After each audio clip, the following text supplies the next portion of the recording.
സർക്കാരിന്റെ പുതിയ മദ്യനയം ഓഗസ്റ്റിൽ പ്രഖ്യാപിക്കും. ബാർ ഉടമയുടെ ശബ്ദ സന്ദേശം വിവാദമായ പശ്ചാത്തലത്തിൽ 1-ാം തീയതിയിലെ ഡ്രൈഡേ പിൻവലിക്കുന്നതിലും ബാറുകളുടെ പ്രവർത്തന സമയം നീട്ടുന്നതിലും അനുകൂല തീരുമാനമുണ്ടാകില്ല.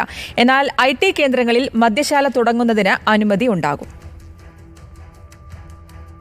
സാമ്പത്തിക വർഷത്തിൻ്റെ ആരംഭത്തിൽ ഏപ്രിൽ 1-നാണ് പുതിയ മദ്യനയം നിലവിൽ വരേണ്ടത്. തിരഞ്ഞെടുപ്പ് കാലമായതിനാൽ വൈകി. അതിനിടയിലാണ് മദ്യനയത്തിൽ അഴിമതി സംശയിക്കുന്ന തരത്തിലുള്ള ബാർ ഉടമയുടെ ശബ്ദ സന്ദേശം പുറത്തു വന്നത്. ഇതോടെ മദ്യനയം വീണ്ടും വൈകി. തിരഞ്ഞെടുപ്പ് ഫലം വന്നതിന് പിന്നാലെ നിയമസഭാ സമ്മേളനത്തിൽ തിരക്കായി. സഭാ സമ്മേളനം കഴിഞ്ഞതോടെ എക്സൈസ് വകുപ്പ് പുതിയ മദ്യനയത്തിൻ്റെ കരട് തയ്യാറാക്കുന്ന നടപടികളിലേക്ക് കടക്കുകയാണ്.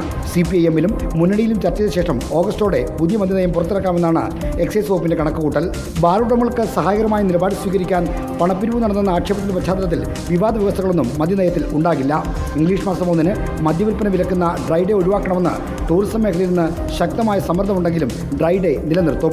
ബാറുകളുടെ പ്രവർത്തന സമയം 1 മണിക്കൂർ ദീർഘിപ്പിക്കണമെന്നും ആവശ്യമുണ്ടെങ്കിലും അതിലും അനുകൂല തീരുമാനമുണ്ടാകില്ല.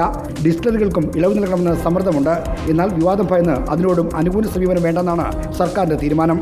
IT പാർക്കുകളിലെ മദ്യശാലയിൽ മാത്രമായിരിക്കും മാറ്റമില്ലാത്തത്. മദ്യനയം തൊട്ടാൽ പൊള്ളുന്ന കാര്യമാണെന്ന് സർക്കാരിനറിയാം. അഴിമതിയുടെ തീയില്ലെങ്കിൽ കൂടി ആരോപണങ്ങളുടെ പുകയുയരാം.